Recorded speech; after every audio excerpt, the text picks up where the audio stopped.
Hey, how we feeling, man? It's your girl's favorite DJ Rich Can. Man with the bands, don't bring your girl around me because she might, she's gonna become a fan. Welcome back to my channel. It is Hood Rich TV. It's been a couple weeks since I posted a video. Not too much has happened, but a lot has happened because that's just kind of how my life is. We gonna start with, I don't know if you remember the last video, not the last one, the second to last video I posted of me getting searched by the police, basically getting profiled by the police. Tell me why I ended up DJing for those same officers. Literally, like, I'm DJing, I'm doing a wedding. And it was for the chief of police. And I didn't know this until I already got there. I see all the pictures, I'm like, what the fuck? And I'm thinking in my head, I'm like, hey, I get pulled over a lot. And if you go look at the video and look at one of my whips, you'll see why. And I'm like, what's the chances that one of these police officers is going to be here? I feel as if it's a very good chance that it's going to be a police officer here that's pulled me over. But me, I didn't see no faces that I noticed. All police officers look the same to me damn near. But I go pee maybe about an hour before it was time for my set to end. I'm washing my hands. Motherfucker asked me, do you drive such and such car? And I'm like, why you asking? He's like, yeah, I pulled you over a couple weeks ago, coming through Whoop the Bam. And I didn't remember. I couldn't really place him because, like I said, I don't want to manifest nothing negative for me in the next couple of weeks. But me getting pulled over is not really like a shocking thing. It happens. You know what I'm saying? That's normalized for me. But I'm like, damn, that's fucked up. You knew y'all profiled me, right? You know what I'm saying? He was always had to do my job and all of this shit, trying to normalize his behavior. And in hindsight, I wish I could have really gave them a piece of my mind, just because the position I was in, they wouldn't have had no choice but to hear it. You know what I'm saying? Because if you would have made me feel uncomfortable or anything, I would have just left. And I'm a black male around a room full of police officers with no uniforms on, but with badges in their pockets. You know what I'm saying? I feel as if it's not uncommon for me to feel uncomfortable. That's not like a ridiculous shot in the dark. But neither here nor there. It was a set. It was cool. I don't think I would do it again. I think I'm about to charge extra. Like, I need the extra band if you fucking with the man. But neither here nor there. It was an experience. The day before that, though, I DJ'd for a sorority. Hey, it was some badass bitches there. I want to excuse. I want to say, I'm gonna say bitches and hoes quite frequently. Hopefully not as much. I'm working on it, but I don't mean it in no disrespectful way. I don't know you bitches and hoes names individually. I'm not even gonna name drop you. So when I say bitches and hoes, just know that it's all love. But all that, hey, Alpha, Gamma, Delta. Man, hey, DJ Rich Kennedy, back to see y'all. That was probably one of my favorite sets, DJing for a sorority, because they came in that motherfucker lit, and they was in that motherfucker lit the entire time. But most definitely looking forward to doing more of that. I'm smoking on the best right now too. I can't even lie to you. But on another note, I'm back in therapy. I don't know. A lot of people feel like I don't know why there's this negative stigma with going to therapy, but it's like going to therapy was probably one of the best decisions I made over the past year and a half. You know what I'm saying? Just because it allowed me to be more aware with myself. It allowed me to be more introspective with myself. And being introspective is taking yourself outside your body and being able to look at yourself and ask yourself certain questions and give yourself an honest answer. And a lot of people like to be in an echo chamber, or kind of like to just, they bias to their own opinion. And so it's difficult to actually take yourself outside your body and really examine yourself. It's uncomfortable too, but shit, it's necessary. It's a part of that growth. It's necessary to get to that next level. Especially with me, I got my daughter. I don't know, you probably can hear her bedtime music playing. You know, and it's different. You got to be careful what you ask for, because the world will really give you that shit. I wanted full custody of my daughter, and I got that shit. My daughter is with me every single fucking day. Except for when I'm DJing and she'll go to my mom's or some shit like that. But And it's hard. It's hard. It's hard trying to like. It's almost like a single mom trying to raise a boy to become a man. It's hard as fuck for a man to raise a princess into a queen. You know what I'm saying? And it's one thing to teach them values and shit like that, but like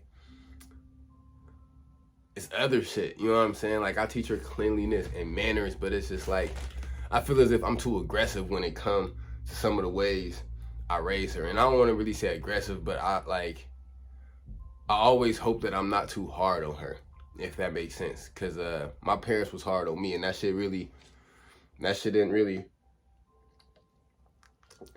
do much for me. It kind of made me resent them in my teenage years and shit. It was for the best, I guess you could say, when you consider like the way I am now.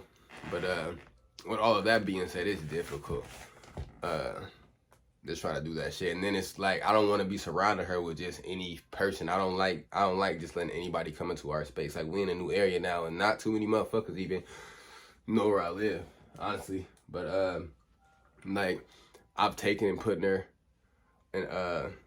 in the best school within 50 miles of where we are and shit. It's like the best fucking school. She is the only black kid in her fucking grade. Today she's in gymnastics, and she did a performance at the basketball game today, and I go because you know I'm there. I'm number one dad. I'm gonna be there for every fucking thing, every step of the way. So I go to watch her, and I walk in there. I see all the eyes on me. You know what I'm saying? And I go sit on the bench. You know how a gymnasium set up, how all the benches are all long. They stretch from like wall to wall. So I get on the bench. I sit down. Tell me why I'm the only person on my set in my level. Like I look down there, there's somebody all the way on that end, there's somebody all the way on that end. But for at least 4 or 5 feet this way, it's just me. And I'm like, damn, y'all don't wanna sit by the kid? But it don't bother me because honestly, I didn't put my daughter in that school to make friends. Like, well, I didn't put her in there for me to personally make friends. I put my daughter in that school to get a good ass fucking education. I want her to get the same education that these white kids get, that put them a step ahead of like the education that we get in our urban areas and shit. That's the only reason why. And she loved her school. She loved her fucking school. She make friends and shit. She done made friends. She love it there. She don't even want to go back to her old school. It's just I hope I sometimes I think a lot actually that I hope I'm not inhibiting her or traumatizing her in a different way by putting her in that environment. But again, she love her school. She don't come home and telling me like no wild stories. And I may be trying to connect her experience with my experience, because when I was in middle school, I went to a gifted school. I went to gifted school, and there were black kids there, but it was a school for smart kids. And I most definitely experienced racism, like a lot. But my parents never told me about racism. Like my parents taught me how to deal with the police and shit like that, but my parents never really told me about racism and people not liking you due to the color of your skin. And me and my daughters had that talk, and she knows. She knows. We celebrate our melanin around up in this motherfucker. But my parents never taught me about racism or like how to deal with that shit, or even if I was even encountering that shit, or like microaggressions, shit like that. And I had to become an adult to realize like, damn, bro, you was dealing with a lot of racism back then, but I didn't even understand what it was, you know. But I got a good ass education too, and with all of that being said, I just kind of hope that it all plays out. I'm gonna try to start. I'm gonna try to drop a video in her performance so you can see like how she's the only black kid there. But I don't know. She's so well educated though. Like even going to like, she's so well spoken. She's so fucking smart. She's one of the smartest kids in her class even there. But if we being honest, I never really for me being in college and my experience all through schools, the white kids are never the smartest kids in the class. It's always somebody that's colored, you know, like, and if there is the white kid that is the smartest, they don't really have like any real life skills. They just kind of like the smartest. But that's just my opinion. You know what I'm saying? Subjective. Take it how you will. But with that being said, have you fucking you heard that new Thug? Cause that shit has been on motherfucking repeat. Literally, man, that's probably my favorite album right now. But I also was super excited for it to drop. I'm a huge Thug fan. And his album to me didn't disappoint. I'm really a fan of Die Slow. I like that Fifth Day Dead, Scoliosis, Dropping Jewels, I Love You. It's a bunch of songs on there that are really good, and I like the the evolution of Thug. You know what I'm saying? He's consistently getting better. I mean, I think Kanye's album was very, very well put together as well. Drake's album was good. I think Young Thug's album was probably better. Honestly, best album I've heard so far in the past couple of months would probably have to be Baby Keem's album, The Melodic Blue. A lot of people not on Baby Keem yet. They might have heard like Range Brothers with Kendrick Lamar. Fun fact, him and Kendrick Lamar are actually cousins in real life. But you might have heard that song, Top of the Morning, that shit. But I don't know, man. That album's almost like got no skips. I'm really digging Baby Keem's album. I'm looking forward to more from him and shit. He's really giving us kind of insight on him as a person. And I really enjoy it. I like Issues, Scars. I mean, Range Brothers, of course. What else? What other songs are really good on there? What is that? Boo Man. Boo Man's a good one. I think Durag. It's Durag something. That's a good ass song too. But Maxo Cream just dropped an album, and I'm looking forward to that. But I haven't really perused through it yet.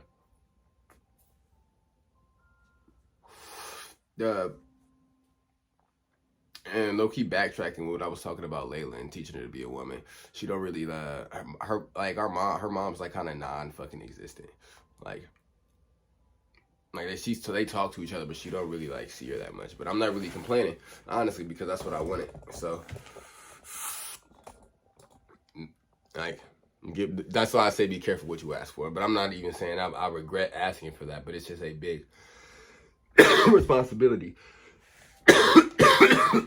So just make sure you're ready for that big ass responsibility, because to raise a child the right way, it's gonna come with a lot of fucking sacrifices. But it also take a motherfucking village. It also kind of backtracking to be talking about being more introspective with myself. I challenge you to ask yourself a specific type of questions, like examine the people around you and consider how they will respond to losing you. And then and it's all subjective, you know what I'm saying, in the way you feel about it. You know what I'm saying? Just ask yourself. I just feel as if it's certain questions that everybody should just ask themselves and just really think about it. Kind of, or like if you weren't doing what you were doing right now, you know what I'm saying, saying working or in the streets or going to school, what would you be doing with your life? And do you feel as if what you're doing right now is going to pan out for you in like 5 years and shit? You know what I mean? Because choosing is, everybody gonna have to make a choice, but knowing why you making those certain choices to kind of make them choices a lot easier, and just knowing that being able to grow, growth is never bad. So asking yourself some questions in an attempt to make yourself better is never a bad thing, because I always want to try to make yesterday jealous, even though I be fighting with my fucking self. I'm my own fucking biggest critic. It's hard. I'm my biggest fan and my biggest critic. I'm always challenging myself to go harder. I got these jumpsuits dropping soon. Like even that type of shit. Like I can't seem to fucking be content with nothing, and it's low key. I feel like that's dangerous. It's dangerous. Almost how it's like how comparing is the killer of joy. Never being satisfied could be dangerous too, because you'll you'll blow right by your accomplishments and you won't even fucking enjoy them. You know what I'm saying? A week after I graduated, I was already looking for something else. A week after I got my job at the radio station, I was already on to the next goal. You feel me? I'm always like so forward thinking. It's like sometimes you just gotta be present. Like, period. Just being present and just being able to smell this shit, taste that good ass weed. You know what I'm saying? Enjoy that time with your family, because that's what it's really about. My money gonna come and go. As a lot of people know when it comes to that PPP. And I'm not mad at nobody if they did do that shit. You know what I'm saying? Like, America Ben was supposed to have paid their dues a long time ago. But with that being said, I do want to say that, like, if you did get that money and you fucked it off, then I just don't really think that, like, you're supposed to have, like, large quantities of money. Maybe you should, let me not even say that, because then I got large tons of money and I fucked that shit up and I had to get that shit again and realize that, like, to, like, understand the value of it, how transactional it really was and shit, how, like, the money in itself actually fucking meant nothing and shit. It's just kind of like a tool. But, basically, if you did get it, I hope you invested that shit into something that's gonna, make you some residuals. You know what I'm saying? Not just like some shit that make you look good or feel good about yourself, even though that's not always the worst. The worst thing, but you might go to jail. So, like, you know what I'm saying? I hope you got like some lawyer money or something. But do what you think is best by your motherfucking self.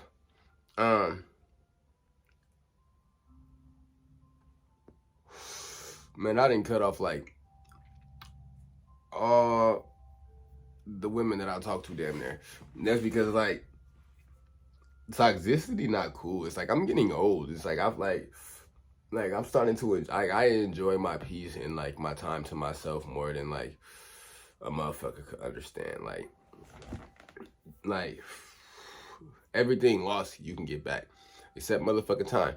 And, like, you'll invest a lot of time into the significant other, and then fucking none of that shit won't be worth it because these bitches be fucking tripping. Like, for example, Shorty came through a couple days ago. We kicking it or whatever. She do some nasty shit to me. She do some, oh my God. The things she did were immaculate. Let's just say that. And then today, motherfuckers texting me, like, mad that I follow somebody on TikTok. Like, damn, why you following this bitch? I don't fuck with on TikTok. I'm like, damn, all right, I don't even know who he was talking about. I was just kind of, like, probably following back somebody that followed me. But if, like, let me know who it is. You know what I'm saying? And I'll address the shit. I'll delete the bitch or whatever. You know what I'm saying? It ain't that big of a deal, especially if you gonna keep coming over here and doing that shit. You know what I'm saying? But, motherfuckers would rather argue and shit. And, like, oh, no, you knew what you was doing and all that shit. And it's like, I really didn't. And it's like, that shit get old, you know what I'm saying? Especially if it's like a consistent cycle, you know what I'm saying, of like good and bad and good and bad and shit. Why shit just can't be, you know what I'm saying, copacetic all the time? And not saying motherfuckers not gonna have no disagreements, but it's like a pattern of disagreements consistently is not fucking it, you know what I'm saying? Like, that's why I stay away from relationships, because a lot of this shit be seeming fake and and transactional. And I ain't even talking like, not even like money and shit, motherfucker. It's like a, what can you do for me complex. And and it sucks, but at the same time, I understand that if you're not useful, you're useless. But shit, I be on some like where's love that shit, man, for real. That's why I kind of hate Instagram, because it seemed like it's just like everybody highlight reel. Like, why don't nobody go through nothing negative? Like, why is like everybody living their best life all the fucking time? It's like, it's just like a fake, it's like a fake perspective of what the world is really like. I want to see some real authentic shit. That's why I come on here, and that's why I just talk my shit, and I just let you know what's going on with me and my opinions on shit, because like, it's some authentic shit. And the more comfortable I get on here, the more I'll like reveal about myself and like my opinions on shit. But like, people be afraid to be themselves, but it's like the best thing you can fucking be is yourself. Like, man, there's no fucking thing greater than you being yourself. There's no such thing as a life that's better than yours, but at the same time, like it come with like loving yourself is as a task. You know what I'm saying? You know, like that's real. Like having to learn, like if you wasn't taught to love yourself, you might not feel the best about yourself. So you might have to like learn that shit, if that makes sense. But it's a process. Nothing worth having is easily attained.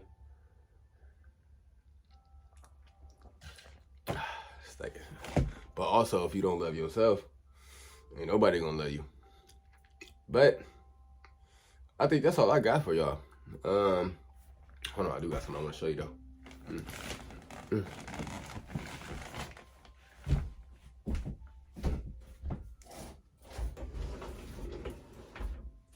You see the drip though? Nigga got drip for days. Fear of God, drip for real. Come on, like our song, anti-social, social club. Fuck all that Kappa, Supreme. Oh, Dior, Polo, shit. Oh, most Supreme. This is what I wanted to show you though. Fuck all that shit. Don't none of that shit matter. I don't wear none of that shit. This what I rock. This what I got on every day. You know. Yeah, this season 3. And it's coming very soon. Actually, it ain't coming. It's already fucking here. And I'm gonna drop a link. I didn't put this one up on the website. I have to. And I'm going to. And I can get you one. Straight to your door. I don't give a fuck where you at. I'm gonna make it happen for you. I'm gonna make it do what it do, baby. I'm gonna make it do what it do, baby.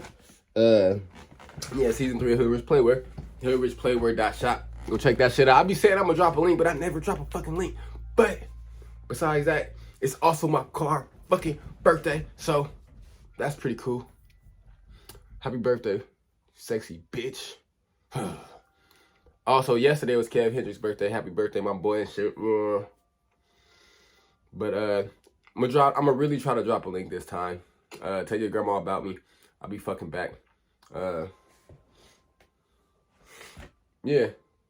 So I got subscribe to my everything at DJ Riz Ken.